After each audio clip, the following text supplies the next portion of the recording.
Assalamualaikum warahmatullahi wabarakatuh. My name is Ahmad WAFIYUDDIN. I'm from CBM1. I would like to talk about the condition of aircraft industry after pandemic at United Kingdom. So I will talk about its history and background. So after the pandemic, the aviation industry in United Kingdom facing problem that make the industry stall. So this result in severe economic deficit for the aviation sector. Thousands of people lost their job. Many more could not visit their loved ones. So the current issue, the biggest issue is the facing the aviation industry at the moment is lack of staff. They have lost the workforce during COVID and they have not returned. So after laying off 10,000 employees during the COVID, the IAG owned British Airways now is recruiting 3,000 cabin crew. Meanwhile, global airport operator Swissport want to hire 30,000 workers, having lost 20,000 staff in an effort to slash costs when the pandemic hit.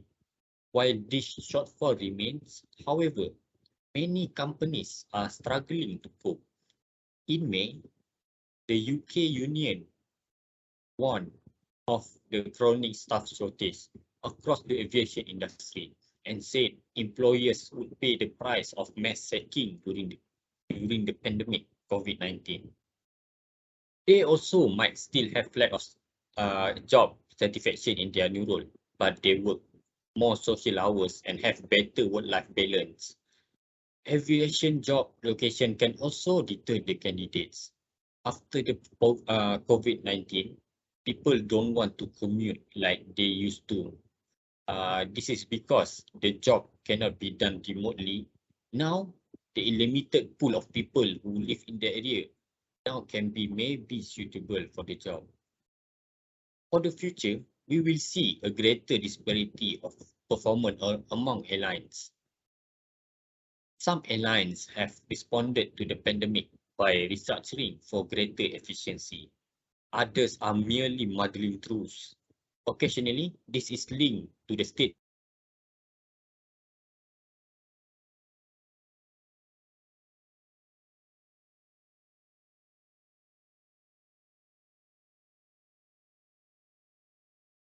falling to the set business up for the longer terms structural value creation.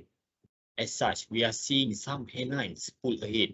Before the COVID-19, an airline boasted an ROIC well ahead of the overall industry rate of 5.8%.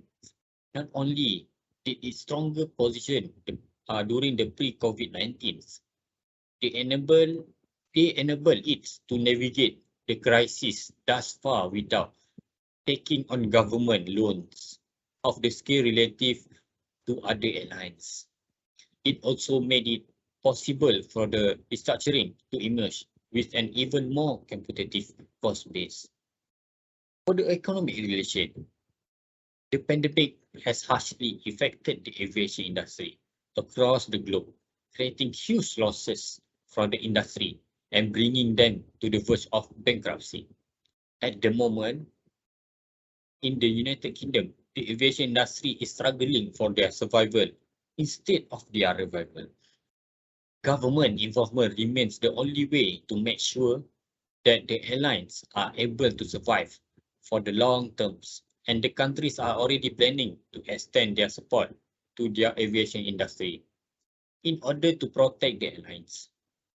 In order to save this sinking industry, the government should invite its airlines to submit capital requirement and financial plans with the vision to provide them the aids, such as rolling over loans and providing operating funds. So the conclusion is, apart from bailing out rescue funds, the governments, along with the other stakeholders, should consider the exemption of several taxes and service plan for the aviation sector for a moment to provide immediate interim relief by the significant reducing the operational costs the airlines incur. That's all from me. Thank you.